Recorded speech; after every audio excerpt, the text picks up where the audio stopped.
Thanks.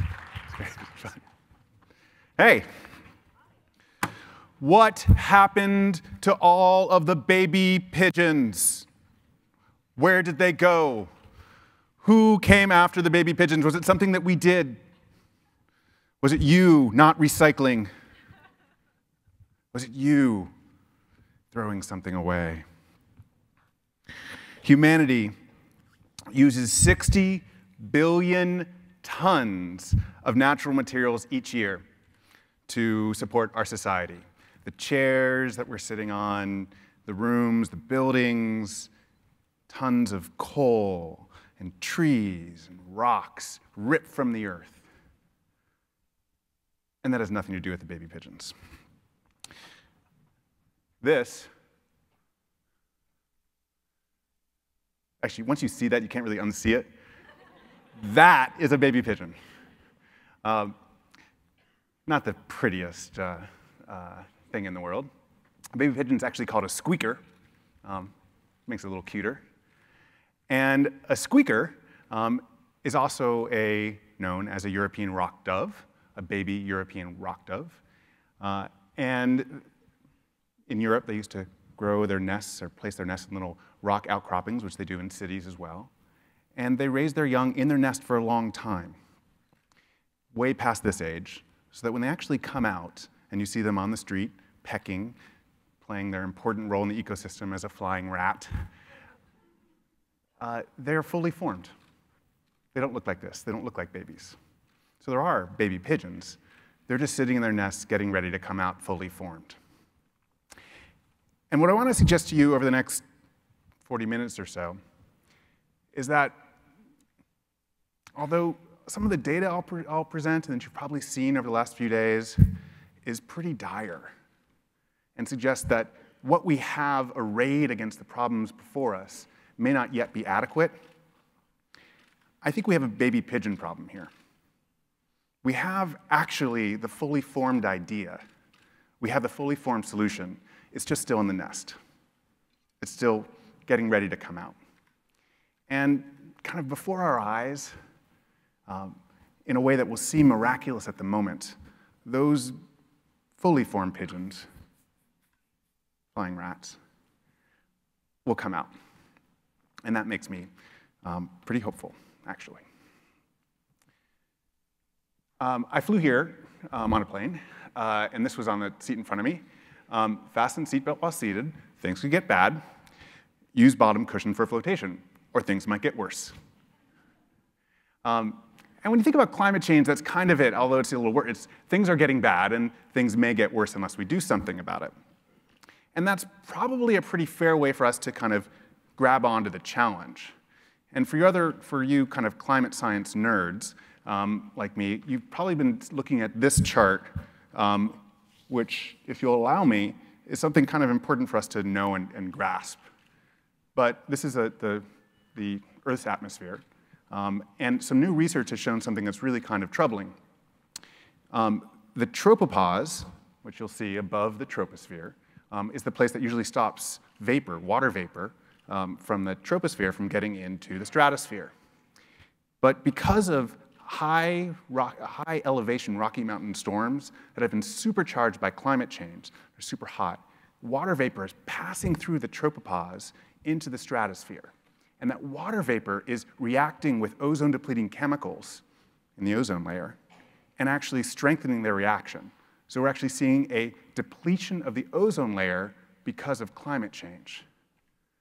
Now, if you've had to explain climate change to your uncle and ozone depletion, you've sort of said, look, these are two separate things. Climate change is over here, ozone depletion is over here. We're actually kind of got ozone depletion by the tail, but we're really focusing on climate change.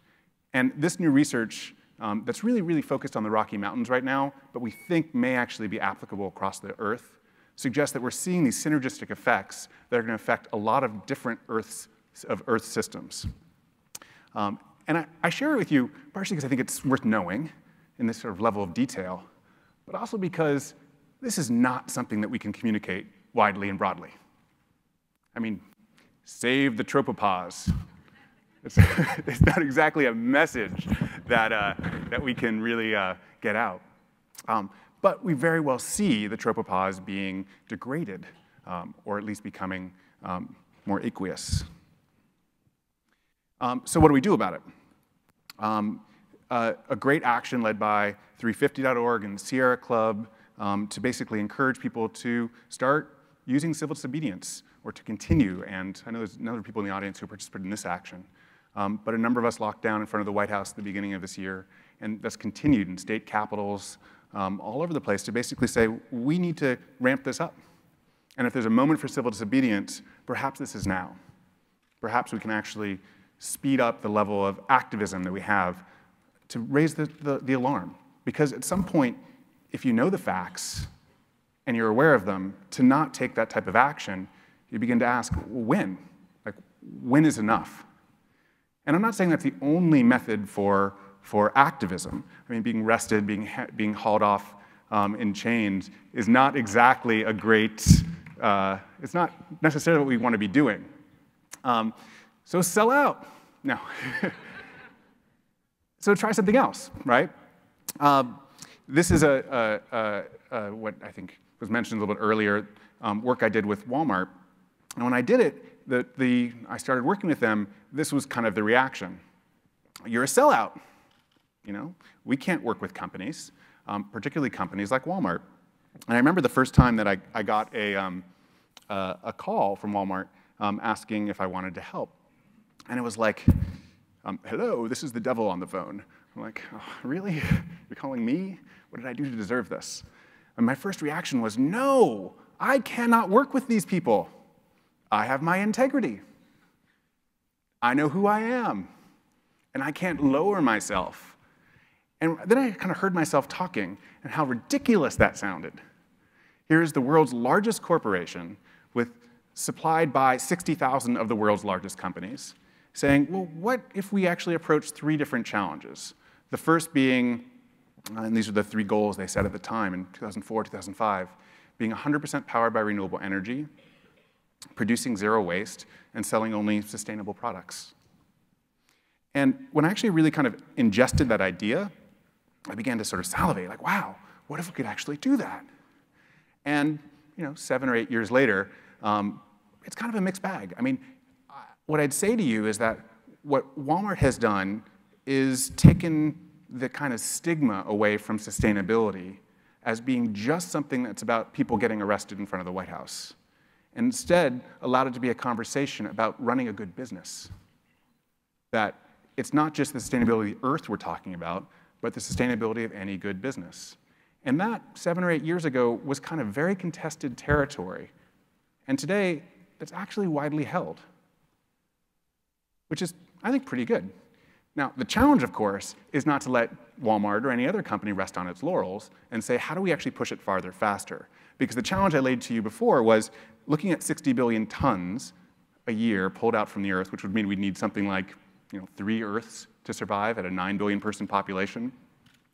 That doesn't work. It doesn't work with Walmart at the pace that it's at. It doesn't work at the companies who are working at that. It's not at the pace of the Obama administration moving to things. So how do we actually address it?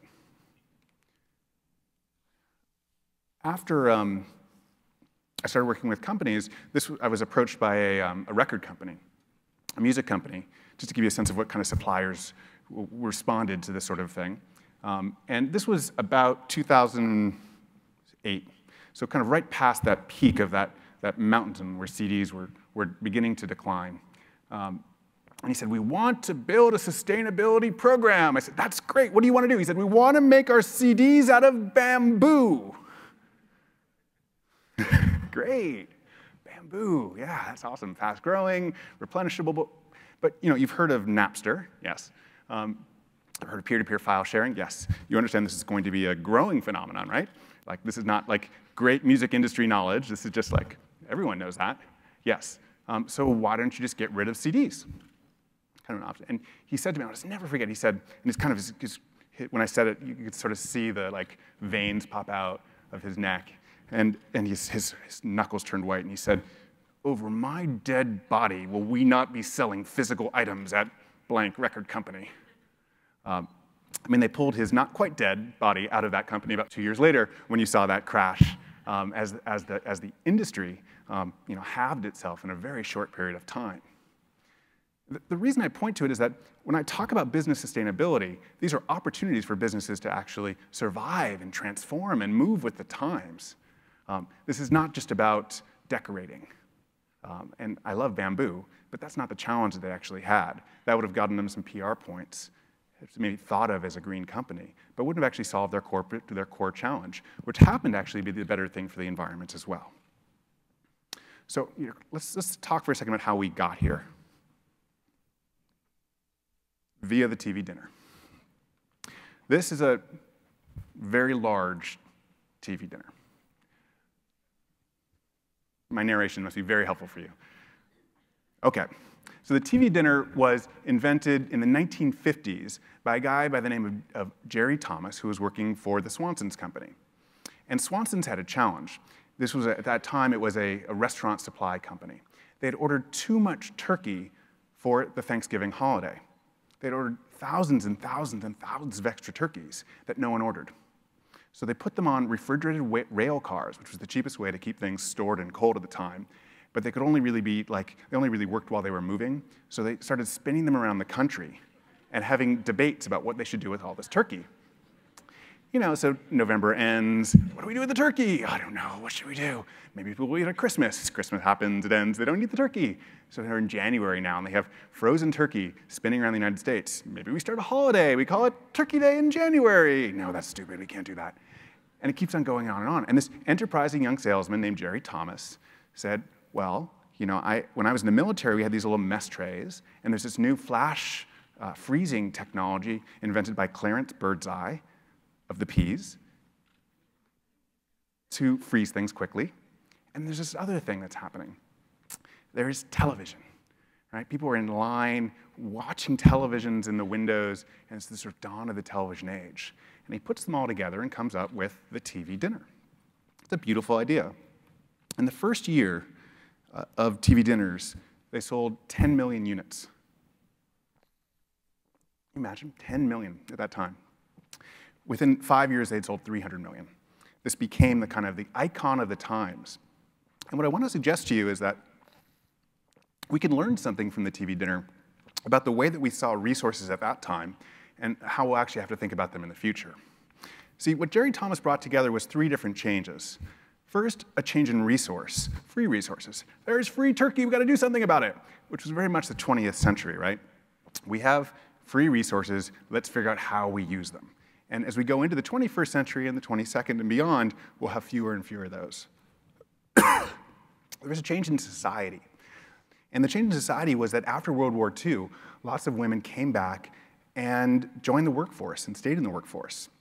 Millions and millions of women, and they needed help making meals. So this was a solution to do that.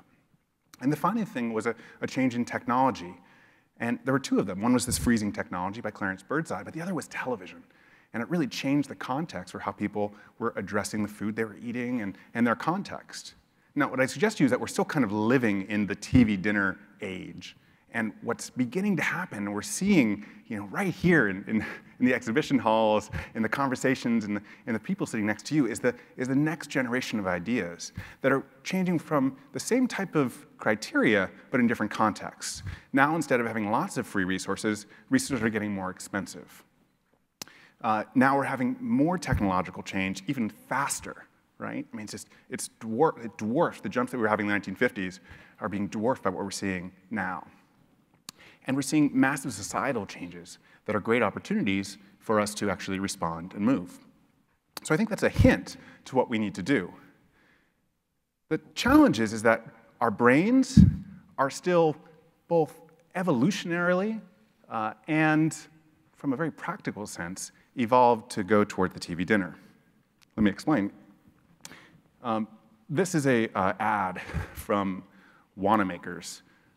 Wanamaker's is kind of the first great department store launched in the United States about the 1880s.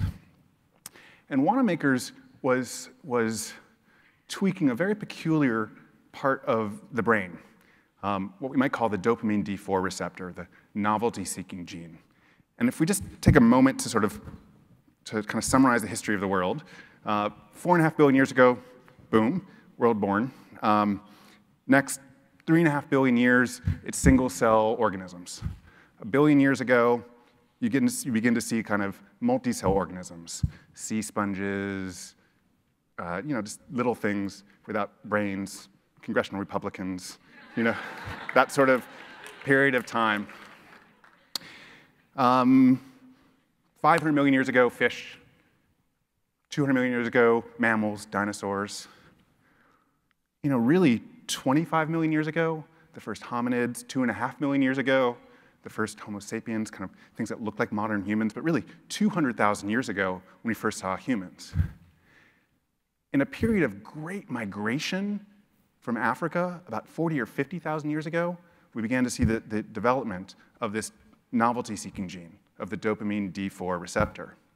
This was a period where humanity needed to move, to survive, diversify, it needed to move out from where it was and spread across the earth. And to do that through natural selection, the people who were selected were the ones who had this gene, the ones who had this receptor, the ones who had high levels of dopamine in this. And the truth is that we can draw a straight line from that to the ad I showed you from Wanamaker's.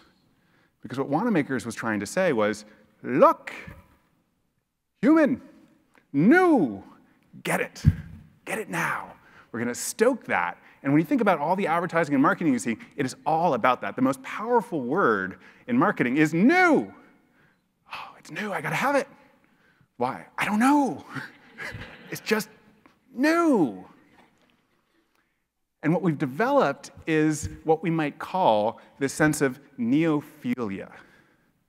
And neophilia is this fascination, this irrational need for the thing that is new. Not the thing that's better, not the thing that'll save you money, not the thing that'll build relationships or community or be a wise consumption of resources. No, the thing that is actually new. That is the top brand-centered idea that's planted in our brains. And a company like Wanamaker's really was kind of revolutionary in stoking this. In the 1880s, when they opened this store, Wanamaker's in Philadelphia, everything was new. I mean, it was the first place to have price tags, so you didn't have to haggle. Money-back guarantees. They had a pipe organ. Woo! I need a pipe organ to shop, definitely. They had a restaurant. They had pneumatic tubes. Those things. They would like suck money and put them. Oh my God! I got to buy something here because it's got pneumatic tubes. Everything was new. When the first department store, the first great department store in London opened, Harrods, they had an escalator. It was the first department store with an escalator. And they said that when people came up the escalator, when they got to the top, there was someone serving them brandy because they would faint from the excitement. Oh my Lord.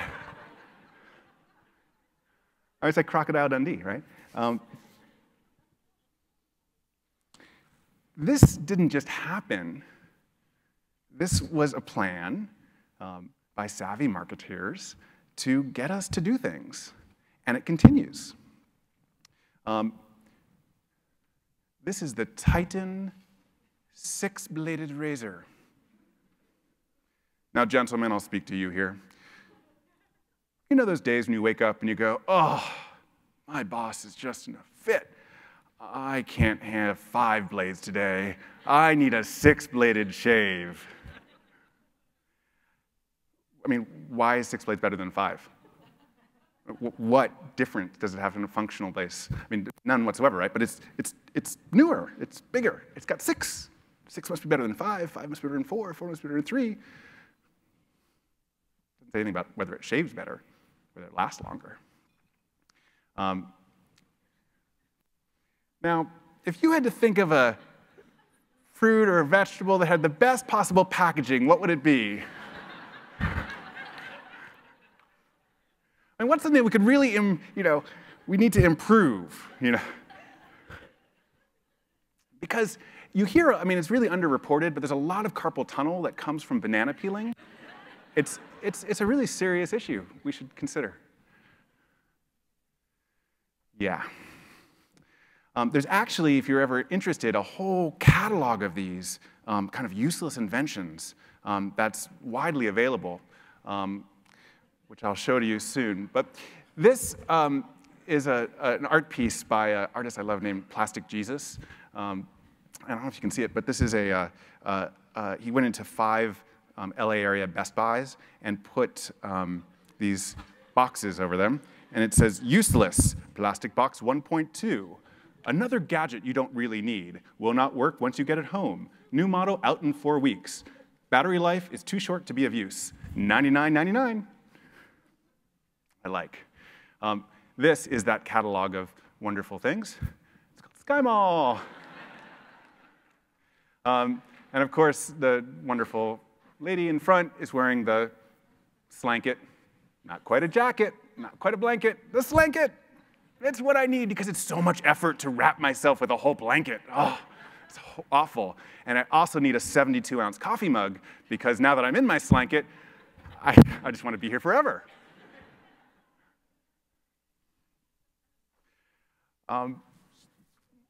This is a self-storage location in New York.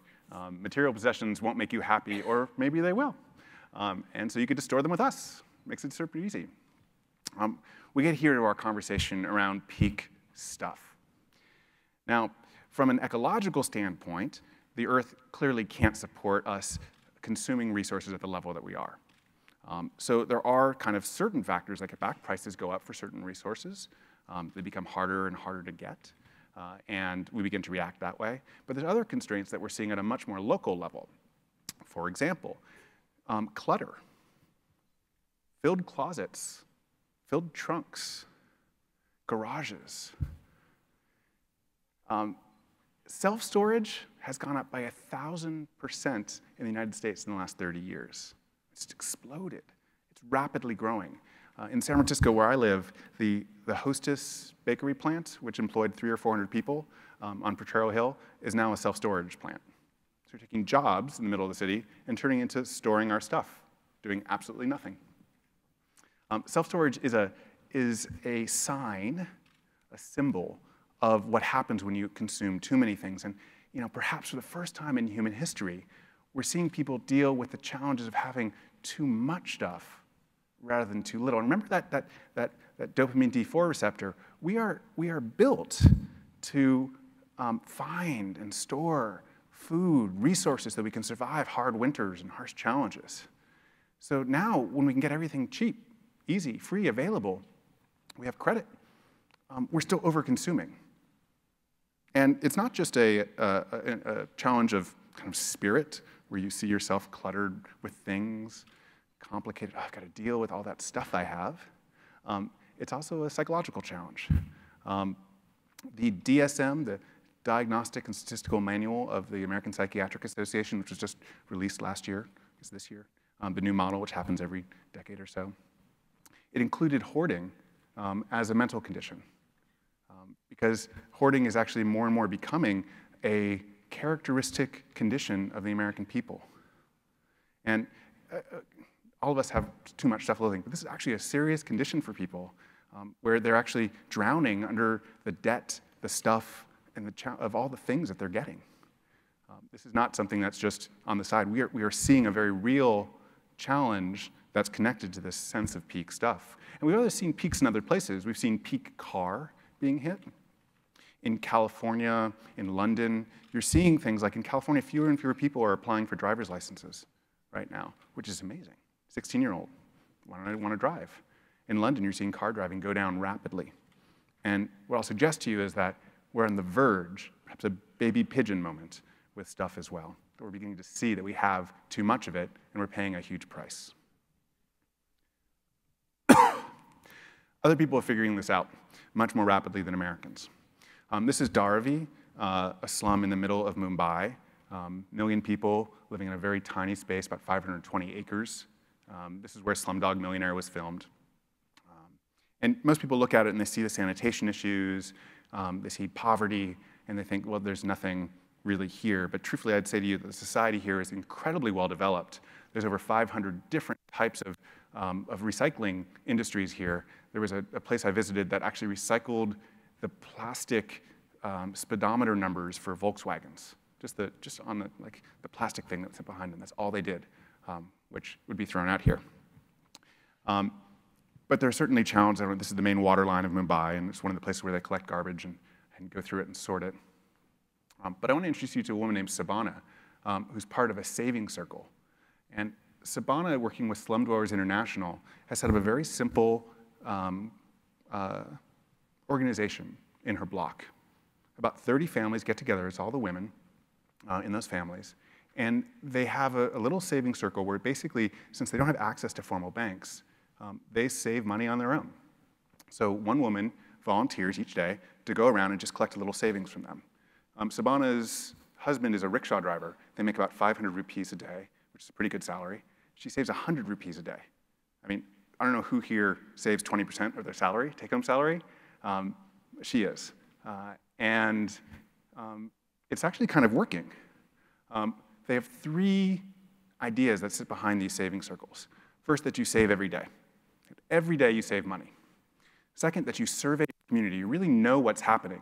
They believe that Facebook shouldn't know things. They should know things. They believe the government shouldn't know things. They should know things. They know how many kids everyone has. They know how much money everyone makes. They know who's sick and who's healthy. They know how to help people in the community. Among that group of 30 people, they know everything about themselves. They think that's part of their own internal asset. And they all commit to spread the word as well, which is really important because saving circles don't exist just in Mumbai, where there are hundreds in Dharavi, but all over the world. There are millions of people who are involved in saving circles in Mumbai, in Brazil, in Nigeria, in South Africa, all spread by a really wonderful group. This is the executive director, Sheila Patel, called Slum Dwellers International. What she's also showing here is them sharing stuff. And I was super inspired by this. Basically, that's a set of kind of wedding dishes. And they're sort of saying, like, okay, we don't all need to have a set of wedding dishes. That doesn't make sense, right? But if we had one set, we could share it among our community, which seems to make a lot more sense than the way we do it, which is, wow, they're actually really inexpensive. So I could own them, store them in my self-storage, and then when I get married next, I could use them again. Doesn't make any sense. From that very simple idea, we were really, and frankly, a number of other things coming together, we were inspired to start Yurtle, which is a very simple sharing platform, which just basically says, what do you have? Are you willing to share it? Give it away to someone else when you're done with it. And what are you looking for? It's a 2-way marketplace. It's all free. Download it now. And look to see things that are available from friends.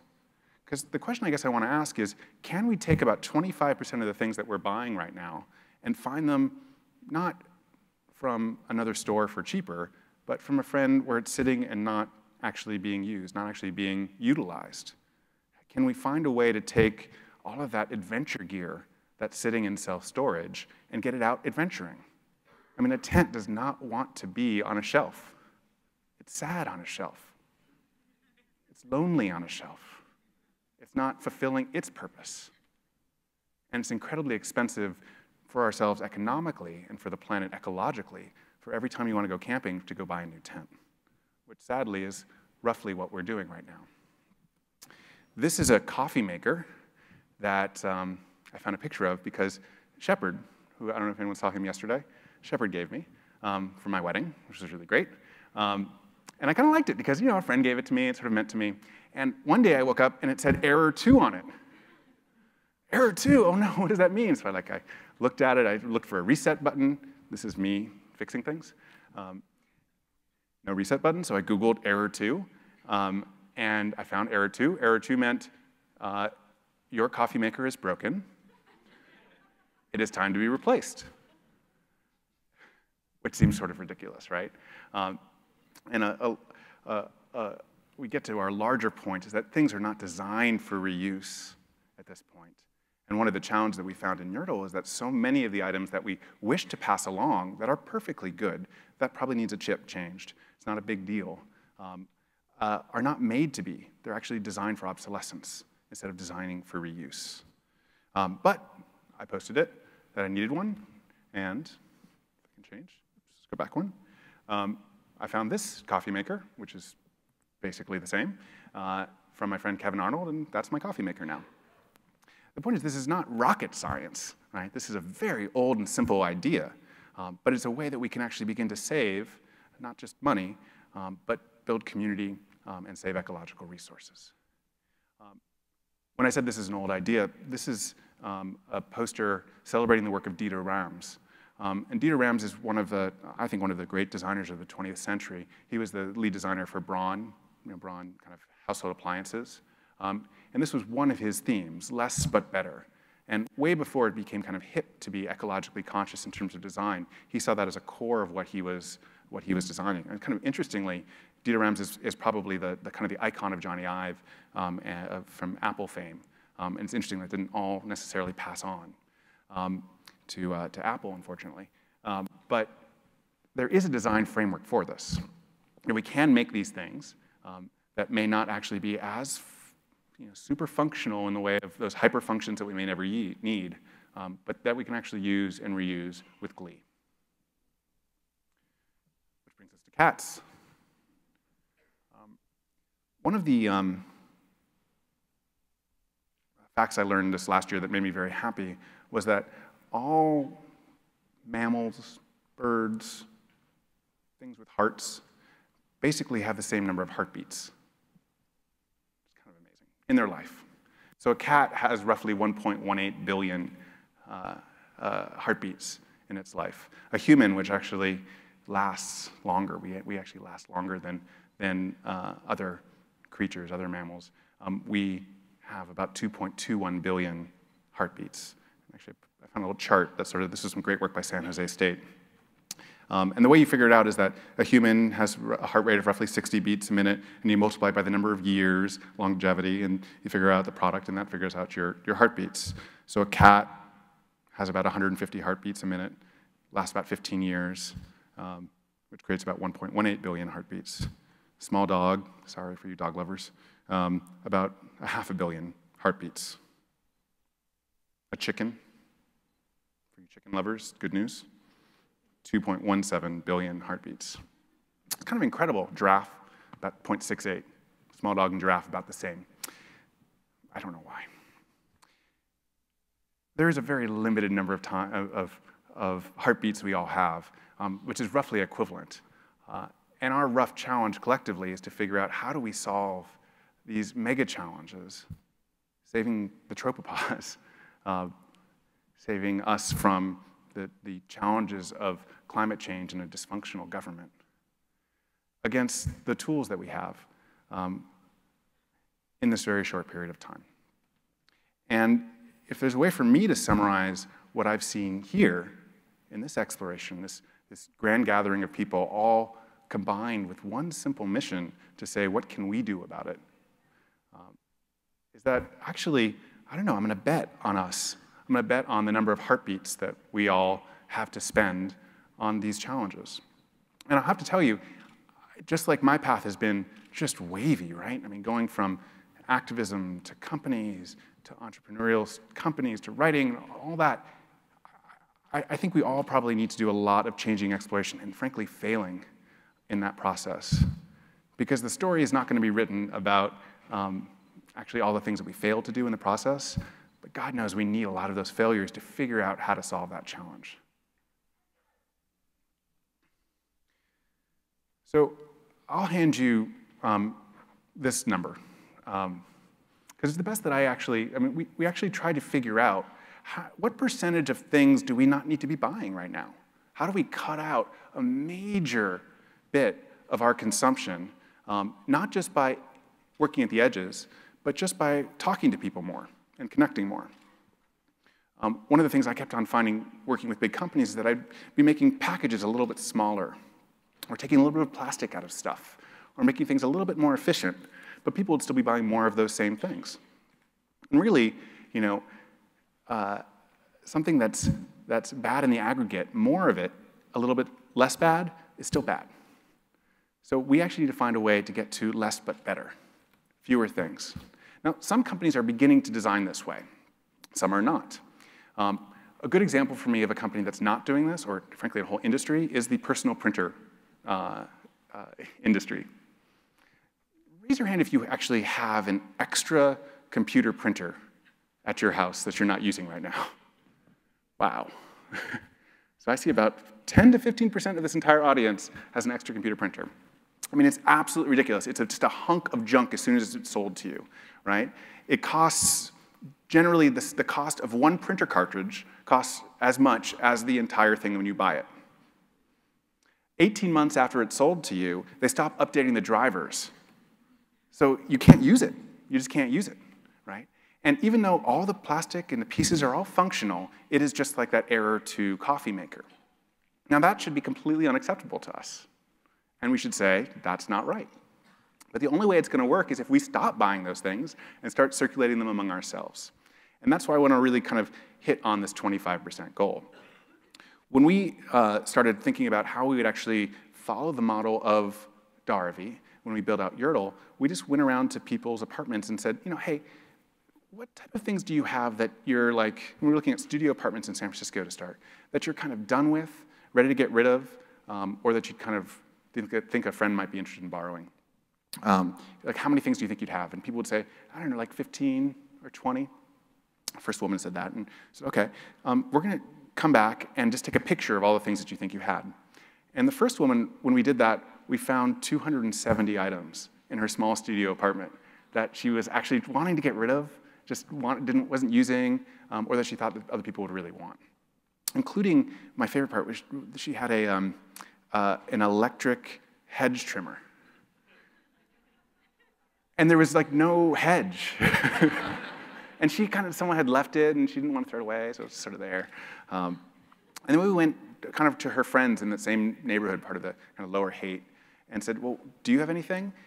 Estimate how many things you had. And they said, oh, I have like 15 or 20 things. Okay, can we take a picture? And when they did it, they had between 200 and 300 things as well.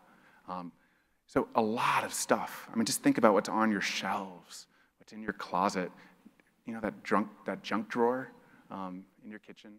It's kind of common. And when we started connecting her with her friends and just having a little conversation, what we found was that when we asked them, what's the next thing you're looking to buy, their friends had it. And we're trying to get rid of it. That thing that you were looking to buy next on Amazon or at Walmart or somewhere else was sitting in your neighbor's closet collecting dust, waiting to be moved.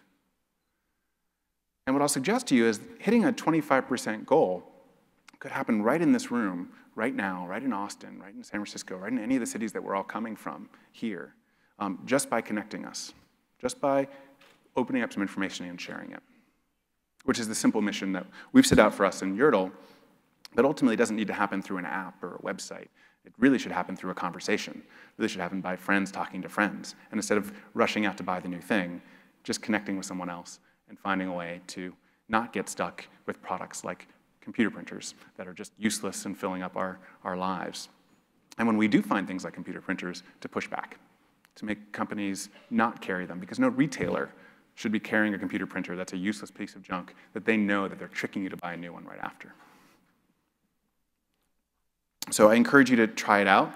I encourage you to download it and see what you think. We just released a new version, and we're learning on this truthfully. So I'd love to see how it works here in Austin. I want to end on just a thought here that we can force a lot of changes, or we can rely on what's in all of us. And I don't know about you, but what I guess I've experienced here in Austin over the last few days is a lot of this generosity of spirit, of heart, of hope. And I don't think I'm wrong, but I'll bet on this. I'll bet on the fact that in the roughly 2 billion heartbeats that we'll all experience, we are going to uncover some solutions that are sitting right here, the person next to you, that idea, that crazy idea that they're baking they haven't yet put out, or that idea that's just beginning to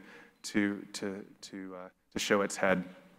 And when we all come back together a year from now, or see each other online, we will see a lot of those baby pigeons out, fully formed, and solving the challenges that face us.